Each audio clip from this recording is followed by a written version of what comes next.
How did Tesla beat car companies with a 100-year head start?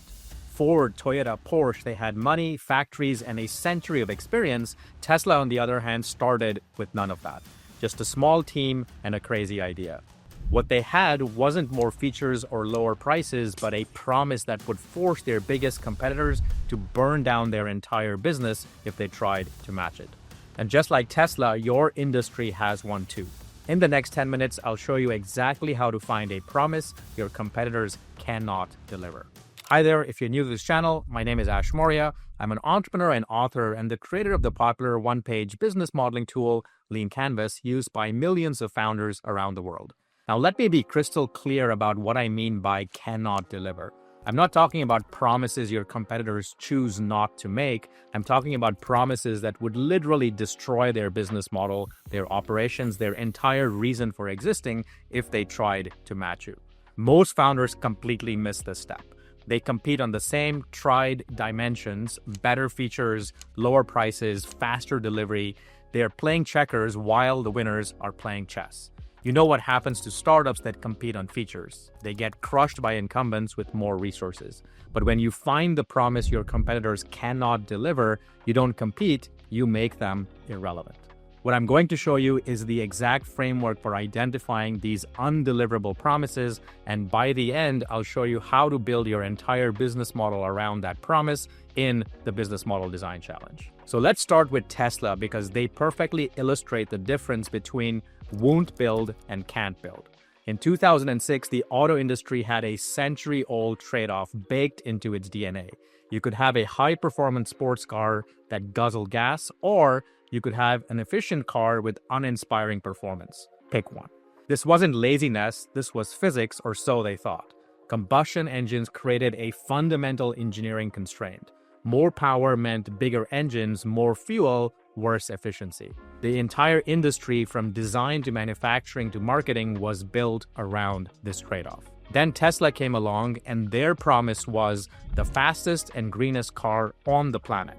Not faster, not greener, but fastest and greenest. Both extremes in one package. And here's why this was genius. For Porsche to match this promise, they'd have to abandon combustion engines, retool every factory, retrain every engineer, and convince their gas-loving customers to plug in.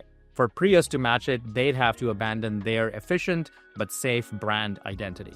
It wasn't that competitors wouldn't make this promise, they couldn't without burning down everything they'd already built. And that's the difference between real strategy and just playing with features. Tesla didn't beat car companies at making cars, they made the entire combustion engine industry structurally unable to compete. So let me show you the undeliverable promise framework. Here's the step-by-step framework for finding a promise your competitors cannot deliver in 5 steps. Step 1, identify the bigger context. Forget your product category. What people are actually trying to accomplish is where your bigger context lives. Tesla buyers weren't buying electric cars, they were buying status and values alignment. Netflix users weren't renting videos, they were filling empty evening hours. Uber riders weren't hailing taxis, they were reducing anxieties, friction, and yes, also buying status. Step number 2, map your industry's sacred trade-offs. What does everyone accept as just how things work? What either-or choices are incumbents forcing on other people? In the auto industry, that was performance or efficiency. In video rental, that was selection or no late fees. With taxis, it was availability or price transparency. So what about your industry? Look for that, and that's where you're going to find your goldmine promise. Step number 3, find out who's frustrated by these trade-offs. Which customers hate choosing? Which customers want both sides but can't get them? Tesla found wealthy environmentalists who also loved fast cars. Netflix found movie buffs who wanted variety without being inconvenienced or feeling rushed. Uber found urban professionals wanting convenience and control. Step number 4, break the trade-off with different DNA. Use technology, business model innovation, or operational design to deliver on both promises. Tesla found that electric motors naturally delivered instant torque and zero emissions. Netflix used a subscription model to overcome rental unit economics. And Uber used a technology platform you could drive from your mobile phone that literally provided both access and transparency. And this finally brings us to step number 5, verify the structural lock-in. Ask, what would my biggest competitor have to destroy to match this? If the answer isn't their entire business, then you need to keep looking. The promise you're looking for will make competitors say, we'd love to offer that, but it would kill our company. Now let's move on to another example. If Tesla is out of reach, let me show you how Steve used this framework to find an undeliverable promise in the 3D modeling market. If you recall from past videos, Steve was building a virtual reality platform for architects. His competitors already had established CAD and 3D modeling platforms with millions in funding and years of development. Competing on features for him was suicide. Working through the framework, though, he started with the bigger context. He discovered that architects didn't want more complex modeling capabilities. What they wanted was to help their clients visualize their designs in real time. The sacred trade-off was that every 3D modeling tool forced users to choose powerful features or ease of use. The industry believed complexity was the price of capability. This brought him to the frustrated segment, architects who needed professional modeling tools but couldn't justify the weeks or months it took to bring their designs to life for their clients. The different DNA Steve employed was to build a 3D modeling platform from scratch that non-technical folks could use. No code, no complexity, just take a few pictures with your mobile phone and bring a virtual reality model to life in minutes. And finally, the structural lock-in. Existing platforms couldn't simplify their legacy platforms without abandoning their developer base, their architecture, and their entire value propositions. Steve's undeliverable promise became professional 3D visualization in minutes, not months.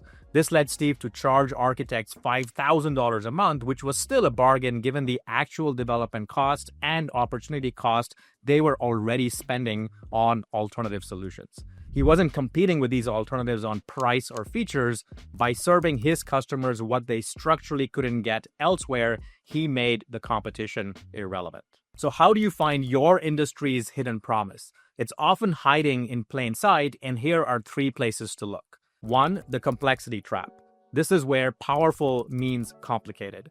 A hidden promise here could be positioning professional power with consumer-level simplicity. Next, we have the access paradox, where exclusivity means expensive.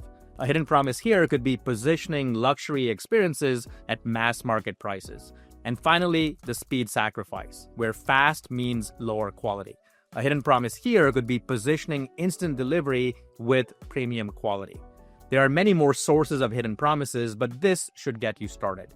The key thing here is to ask yourself, what do customers complain about that everyone else says? That's just how it is. That's where your undeliverable promises live. Now look, identifying undeliverable promises is powerful, but here's what separates founders who get it from founders who dominate. You need to build your entire business model around that promise. Tesla didn't just realize they could be fast and green, they built a completely different business model: direct sales, software updates, charging networks. Every element reinforced their undeliverable promise. Once you identify your undeliverable promise, you have to go to extremes yourself and make it your product and your company's identity.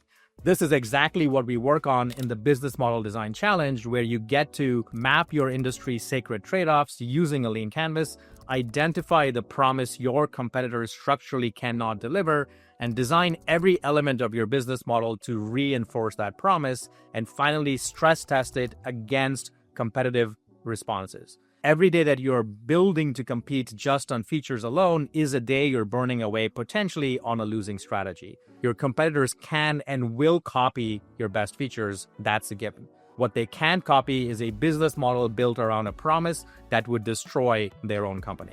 If you'd like to join the next Business Model Design Challenge, check out the link in the description below and stop trying to out-feature your competition. Instead, start building a business model that they just cannot copy.